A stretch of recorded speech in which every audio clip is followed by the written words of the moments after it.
Hi, everyone. Thank you for joining us. A couple of quick notes before we get started. Obviously, the upcoming Western Conference Semifinal kicks off at 7 p.m. on Sunday. The match will be broadcast live on ESPN and ESPN Plus. Is that better? The English language talent will be Taylor Twellman and John Champion. Jillian Sakovitz will be the sideline host. The Spanish language talent will be Richard Mendez and Hercules Gomez.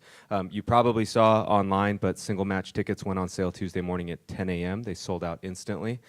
So obviously this upcoming match is expected to be a sellout, which would extend the club's longest active sellout streak in MLS to 36 games. We'll go ahead and jump right into questions. So whoever's ready can get us going. Eric? Josh, first of all, how are you? Good. How are you? Doing great. Promised Emily I would ask that to start off. 5 games, 5 regular season games against FC Dallas, 0 wins for Austin FC so far. How much? But it's been a while since the last one. I think July. So how much are you guys drawing back on those 5 games, or the 2 games that came in this regular season? Well, I think you want to use them as a reference point, but the playoffs are the playoffs. It's a different game. It carries different weight. I think the game in Dallas was for Copa Tejas, and I think that also had a little different spirit to it. But it'll be challenging. They're a good team. They provide some challenges, but we also find ways to score our goals against them as well. So at home we got to be responsible with what we're trying to do, and again, this game is about winning. That's all it's about. And there's a performance that's needed. There's an energy that's needed. And we're certainly aware of the opponent. So, but the record speaks for itself. We haven't beat them yet, so it's something we're aware of, and we want to change quickly. And then just in terms of playoff games, here, and this is a familiar thing, getting past the first of something, and then you kind of can get into a rhythm. Yeah. How are you anticipating this might feel different than? Yeah, I think it's a great point. And we talked about that today, even with Alex. We had a leadership meeting today, and then we talked to the team about it. And teams that go through playoffs and make runs, there's typically a game in there that's difficult to overcome. There's a scare in there, and it's whether it comes as the first game or the semifinal game. It also heightens your senses. So there were a lot of new guys in this game. I mentioned that before. So the first time playing in playoffs for Brad, Johnny, Nick, some of our international guys. It's a different dynamic, but it was a little bit nervy, and there was a little bit of I think anxiety, and that was obvious and probably understandable. I think it should be and have a different feel for us as we start the game this game for sure. And I think that scare, that little bit of a wobble in the first game, puts us in a space where we should be extremely comfortable. We know what Q2 is. We need to harness that energy and use the electricity in the stands, but we also have to be very mindful of what the opponent's trying to do and try to make the game as difficult as possible for them. Yeah, Josh, it's been a little bit since you guys played Dallas. Yeah. They made a couple additions. Alan Velasco seems like he's playing at a higher level. When you look at them, how has this team changed since you played them last? I still see a lot of similarities. When they have the ball, they bring a lot of players down near the ball. They want to attract the opponent. They want to try to disorganize the opponent that way. I think you saw in Minnesota they made it really difficult. They didn't come up to that. When they did press, they did it in a coordinated a coordinated manner. So we got to be mindful of that. They're a good team with the ball, and I think Paul Arriola and Ferreira provide verticality. Velasco has more quality with final passes, and again, they're all fairly comfortable with the ball. Defensively, they're aggressive. They're in a 4-3-3. So the front 6 get after you. We've had different levels of success breaking through that, and we've also pressed them and won balls in transition to score goals. So the balance has got to be right. We have to be very mindful of what they're trying to do, both when they have the ball and when they don't have the ball. And at the end of the day, we got to score goals as well. I don't expect this to be a 0-0 game. It hasn't been really what we're about, but you want a level of compactness. You want to keep this thing tight when you can, but you have to move the game quickly against an opponent like this. They get behind the ball, they get numbers in the box, they make it very difficult to score goals. So we got to find ways to score them. It wouldn't be surprising if set pieces come into this game. That's typically what happens in some tight games. And then with Velasco specifically, what makes him difficult, and have you seen a rise in his level over this last stretch of the season?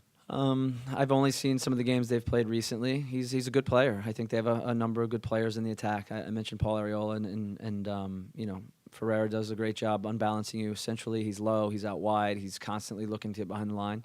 I think Velasco gives them again another type of player that's probably different from Paul and from Ferreira. But they have other guys that, again, with the ball, they're good. But Velasco can score goals, but I also think he's got more final passes in him than most of the other players. Alex, obviously both teams went, extra time, penalties. I guess, what's the recovery process been like for you and the team, and what are you expecting? Do we overplay the fact that maybe takes more out of you, a full game? What's your recovery process been like? And Yeah, I think we're all fine. We had 2 days off after the game, but it's a week. You have a week time to recover, so I don't see that as an issue. The boys look good in practice, so we'll be ready.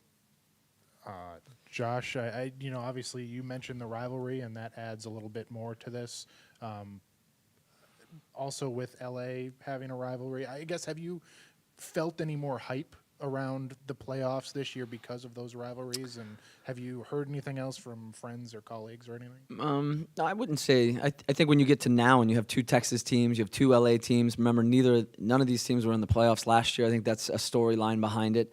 I expect these teams, Dallas, ourselves, and even Houston to be in a position where they're competing. We should be making the playoffs, and it's a standard that we want to create. But I think it's a unique situation now where you have these 4 teams that were out of the playoffs last year, and they are interstate rivals. And now it's for a really, really big opportunity. It's to advance. It's elimination, and it's challenging. And we obviously we tied the games against Dallas this year, and it'll be interesting to watch the game tonight. I think it's important. I talk to our players often about watch, really invest in what these games look like, understand what it looks like, because we're going to feel that when we come back here. It'll be a nice evening game on a Sunday, and we'll have a packed house. And again, I think the players will be in a little bit different space, which will help settle their nerves this first game and be ready to go on Sunday.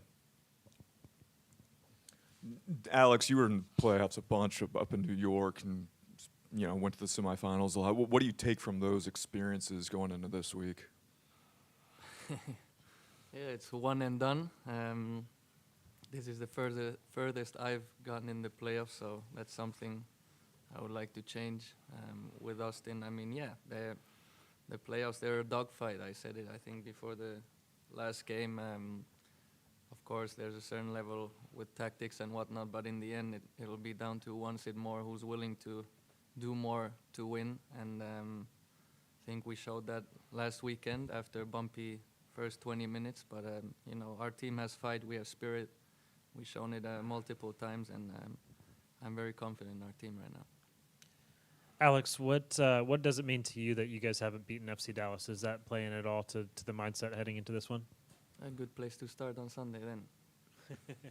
Why do you think? What's been the difference that you see when in the matches that you played against Dallas? Obviously, 3 losses last year, 2 draws. It seems like the trend is going up. But what have they had on you guys?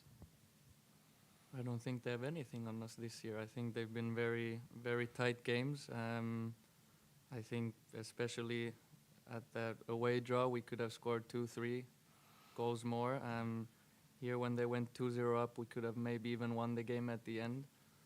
It's 2 good teams. There's a little bit of a rivalry, but in the end, that's just our next obstacle on our journey. And I understand that everyone is talking about the derby and how important it is to the fans, but in the end, for me, it's just another opponent I want to get out of my way. And do you guys think that there's any kind of an over-reliance on Sebastian in some moments, or do you just kind of lean into the fact that he can carry you through some of these moments? No, he's a special player. There's no doubt about it. But I think he knows it and we know it. We have to give him certain freedoms because of the player he is. But he also has the other side where he works hard for the team. And I think the season he's had today is also credit to all the players who've been around him. And he'll be the first one to say that. But I think we don't need to talk about what a special player he is.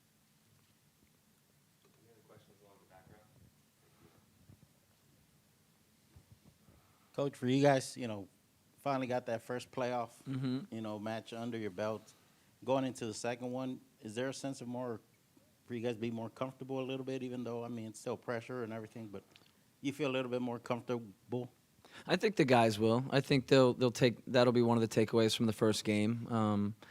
When we were able to go back and watch it, you could see there was a little bit of nervousness, a little bit of tension where it causes you to maybe be more reactive than proactive. And I think that's when you go down to nothing, it's the game's there, everything's in front of you. Now you got to move and you got to go. And I think then we actually established a better rhythm. Our positioning was much better, both offensively and defensively. And we're really unlucky not to make it 2-2 right there at the start of the second half. So from that standpoint, the reaction was good. The response has been strong all throughout the year when we have gone down. And then I think that was that'll give us some confidence going into this game. We've been in a lot of different situations. I think it will take away some of that tension that we saw and felt in that first game. And a lot of these players that haven't been in the playoffs have that now in their memory bank where they didn't have it previously. So either way, it'll be a challenge. But I think our guys will be certainly up for it.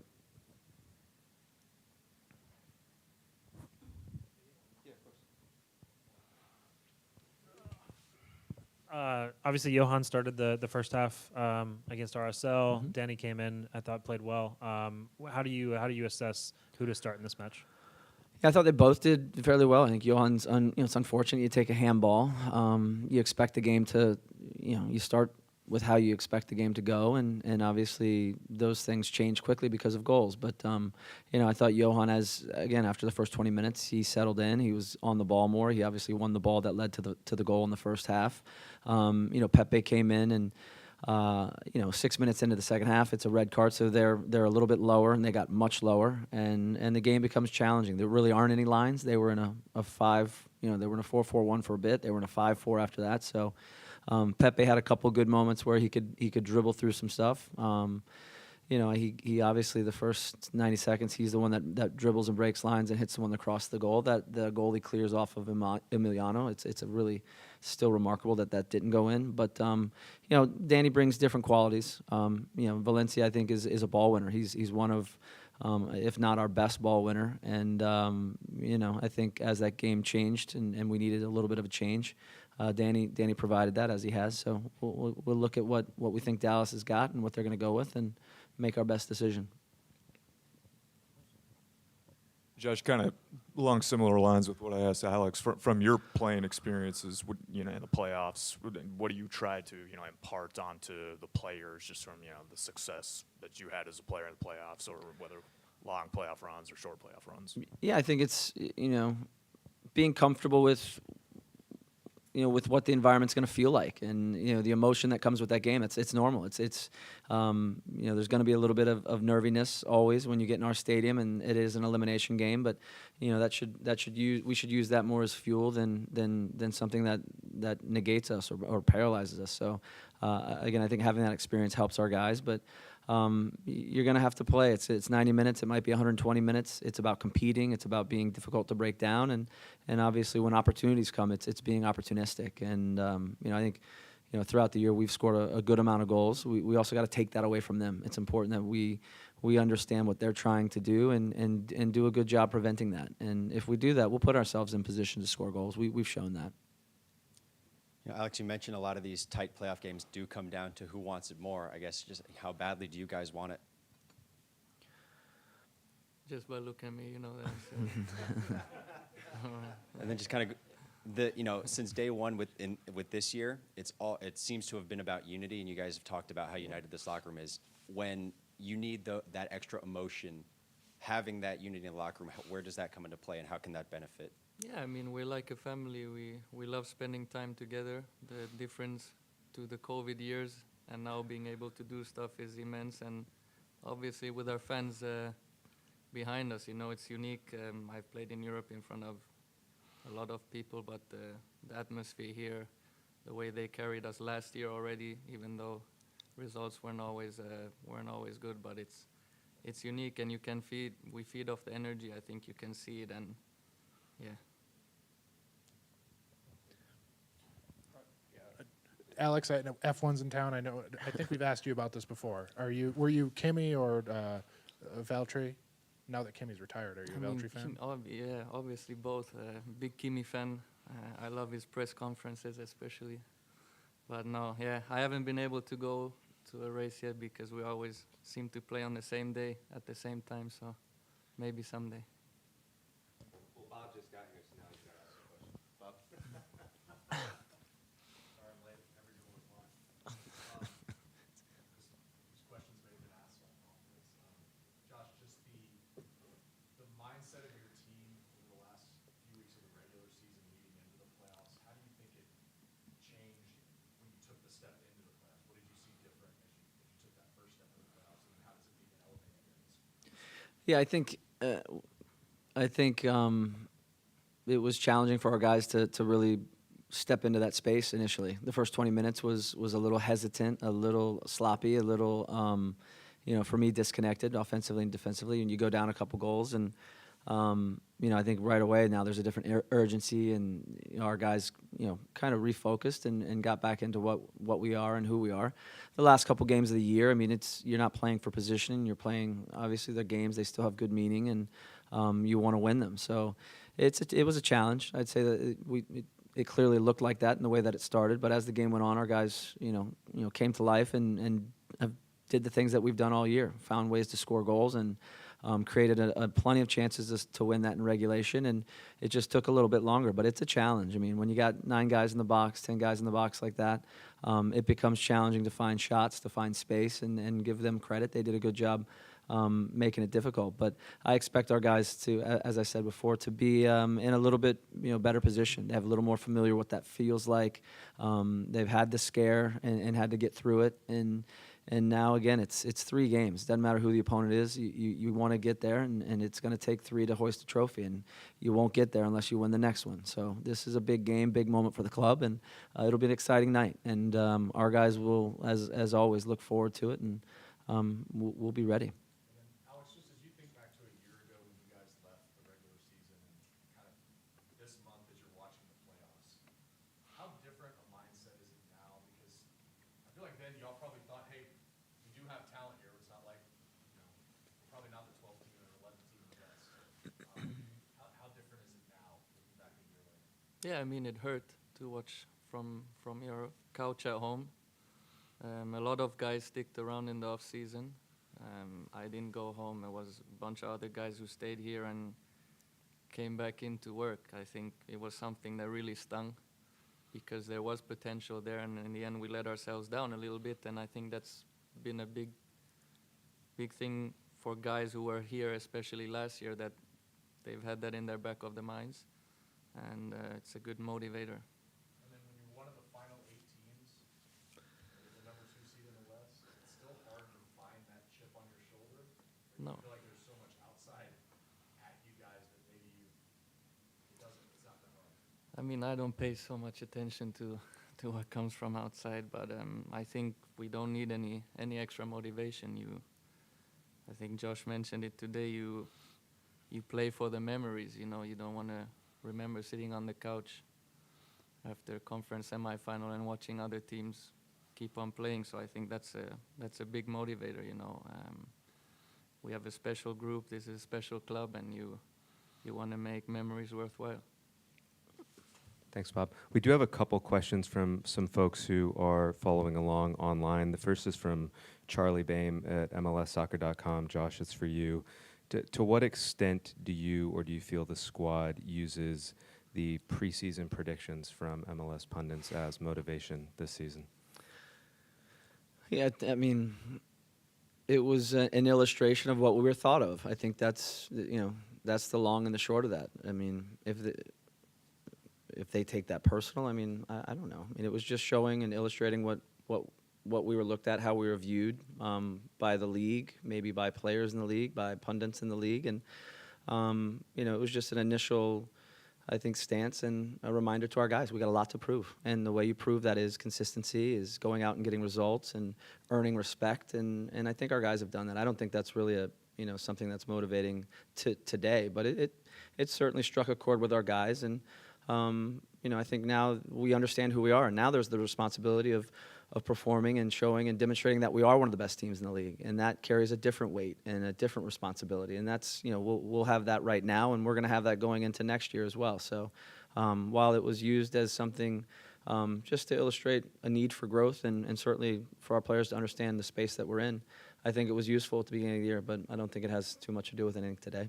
And a question from Kurt Bowles at the Austin American-Statesman. It's for both of you, if you don't mind touching on it. But how would each of you sort of describe Brad Stuver, his contributions to the club, both as a goalkeeper and as a humanitarian? Yeah, I think as a humanitarian, he's been in this community and just about everywhere he's played. I think Brad has carried that, and he's a fantastic human being. He and Ashley have done a tremendous amount of work in this community, and they deserve, and he deserves, so much credit for what he's done with the many platforms that he's been able to use. As a player, he's done a great job. You got to remember, this is the first time he's been a starter in his career, and he's had much growth over the last 20 months. And what happened the other night wasn't a fluke. I mean, Brad has that quality in him, and he's performed well throughout 2 seasons. And when the lights were on and the moment was big, it was really, really nice for him to make the saves and certainly help catapult us into the next game. But a lot of what he's done is certainly not unexpected, but you still have to go out and do it, and Brad's performed well. Alex? Yeah, I mean, I've played with Brad for 5 years now. I think this is the 5th year. And it's been nice to see, like Josh touched on, this is his first club where he's a starter. I thought he was a fantastic professional already in New York, and he deserves it. He's worked hard, waited a long time for his chance, and now he gets to shine. So much deserved. And I mean, on the humanitarian side, there's no one who compares to him. All the projects he does, how involved he is with the community. I think that just speaks to his character, his personality, and he's a very liked member in our squad. And then the last question from the folks tuning in, this one's from Jorge Iturralde. His question is... I knew we were missing somebody. His question is, Jesus Ferreira mentioned recently that he felt like this game was a real Clasico, that they could sense the rivalry in full spirit now. And to what extent do y'all feel the same way? And is this now a solidified rivalry between Austin FC and FC Dallas? Go for it, Chief. You can go ahead. Yeah, I think it's a rivalry that's growing, and again, I think what makes things rivalries are the experiences and the memories. And obviously, we won Copa Tejas this year, and that has some weight to it. And now you're playing in the playoffs. There's a different weight on this game, and this will only heighten the moment for this derby, and for the derbies that will come in the future. But there's a lot of bragging rights on the line. There's no doubt about it. You get to advance in the tournament and give yourself a chance to play for MLS Cup. And again, that's not done lightly, and it's not done easily. So we look forward to the opportunity, as do they. We expect it to be a good game, difficult game, competitive game, and one that we hope to win. Alex? Yeah, I mean, it's a young rivalry, right? 2 years, second year now, but games like these, the games we've had this year against them, those will fuel the rivalry. 100%. I think the fans are really into it already. So yeah, I mean, derby is always a derby, and you want to win. Any other questions from the group before we let these guys go? Well, Josh, Alex, thank you so much for taking part in today's press conference. Thank you. And Thank you. appreciate you all. Bye. Thank you.